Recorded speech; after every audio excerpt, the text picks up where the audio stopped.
Welcome back to AM Northwest. He's known as America's holistic plastic surgeon with millions of followers on social media.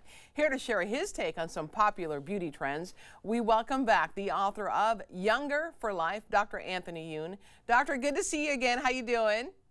Great. Thank you so much for having me back on. You bet. Let's talk about some of the trends that we're seeing. And one is something that our producer Tammy brought in, which is called It's called a derma roller. And it's supposed to prevent fine lines and wrinkles. I'm just curious, this is an at-home device, not an in-salon kind of thing. What do you think of these? So the idea behind dermal rollers is that they're tiny little pins, and it's almost like a rolling pin that you put over your face.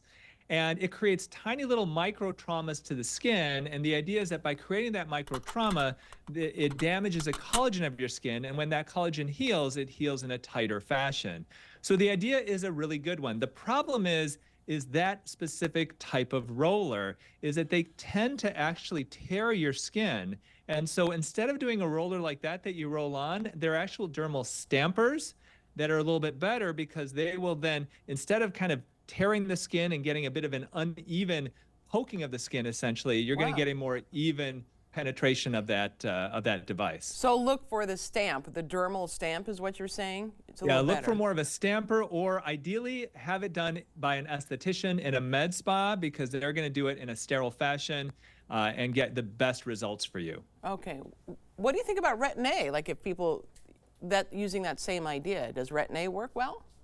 Yeah, Retin-A is great. So Retin-A is prescription strength tretinoin. Tretinoin is a retinoid. So retinoids come in prescription strength, which is Retin-A or tretinoin, and non-prescription strength, which are retinols. So if you have access to a dermatologist, especially if you've got thicker, more oily skin, then Retin-A or tretinoin can be really good. And it's a great treatment for acne. It's a great treatment for overall aging as well.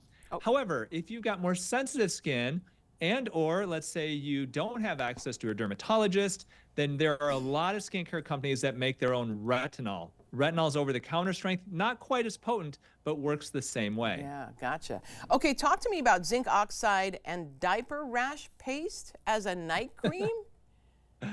So this is called face basting, and this was started by face basting. Gotcha. Yes, wow. basting. Okay. So not basting your turkey, basting your face. Hey, basting your face. So butt paste, that paste that you put on your baby's butt, basically is made of zinc oxide. Zinc oxide is also the same ingredient in different sunblocks. Yeah, exactly. So when you see, let's say, a lifeguard, they got this white paste over their nose, that's the same thing. And the idea behind face basting, or putting that all over your face and going to bed at night, is that it is soothing to the skin. It can help to lock in moisture and provide a barrier for your skin. So if you've got irritated skin, if your skin is super dry, like you see oftentimes in the wintertime, or, in people who, let's say, vacation and they're out, way up north in the northern areas going skiing, then those are things that can be potentially helpful for your skin. Now, if you've got oily skin, if you're very acne prone, then it may not be as good, because you don't necessarily have to lock that moisture in that manner. So dry, scaly, irritated skin, face basting actually is not a bad idea. Or butt paste, as you said. There's the other version. Yes. Okay, gotcha. Okay, that is so wild. All right, this is so bizarre. Snail slime as a way to take care of your skin. So this was a trend that started out in South Korea. A lot of kind of the out there skincare types of ideas start out in South Korea for some reason. Yeah. And so what they did, they actually took these snails, they put them in a dark room, and at night these snails would crawl along these glass surfaces, and some poor chap would then collect the slime that they leave behind them, and they actually put that into a cream that people put on their faces. This has gone viral on TikTok. You can buy these creams for relatively inexpensive amounts, and they actually are really good moisturizers for the skin. Well, I've got some slugs I can sell people in my yard. Will slugs work the same? Because they leave a nasty slime too. Well, the problem with all of that is you do want to make sure it's a commercial formulation and not just take any old slug slime and slap it on your skin, because there could be bacteria, there could be viruses in it. So you do want to have a controlled situation. And plus, once again, these snail slime creams aren't just made of snail slime. They're also made with, they add moisturizers, hyaluronic acid, stuff like that. So good moisturizers of the skin. They're anti-inflammatory to the skin. My issue with them, honestly, is they kind of feel like snot. You know, if you put Ugh. your finger in it and then you pull it out, it's like that Ugh. Ghostbusters slime that just Ugh. never ends. Yeah, it's not, the consistency is my issue with them. Yeah, gotcha. Okay, something called baby Botox, because so many young women are doing Botox, and they think it's a way to prevent wrinkles later. So yeah, baby Botox also is given to the idea of injecting small amounts of Botox at a time as a way to prevent complete paralysis of your facial muscles. So Botox is a neurotoxin. It blocks the transmission of nerve impulses to muscles.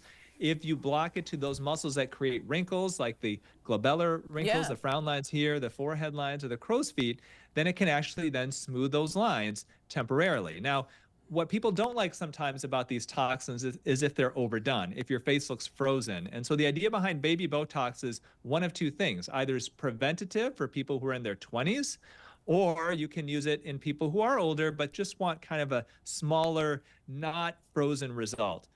I'm not a big fan of using it in people who are young because this is a medical procedure.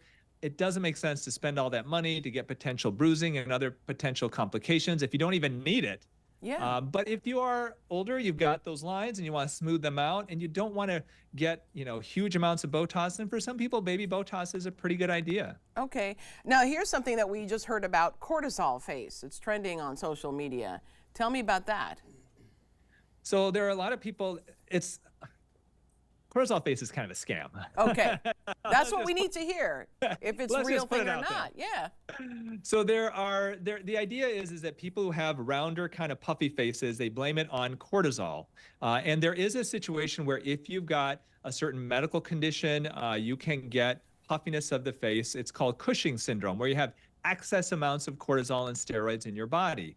But people have taken this to they've kind of altered the idea and said, well, no, my face is puffy because I've got a lot of cortisol, and hey, here's a supplement that you can buy from me through TikTok or through Instagram, wherever, and that's going to make that cortisol get better. And the fact is it's pretty much a scam. Yeah. Now, you can get puffiness from various things, from eating a lot of salty foods, from being inflamed if you've got a poor diet filled with ultra-processed foods.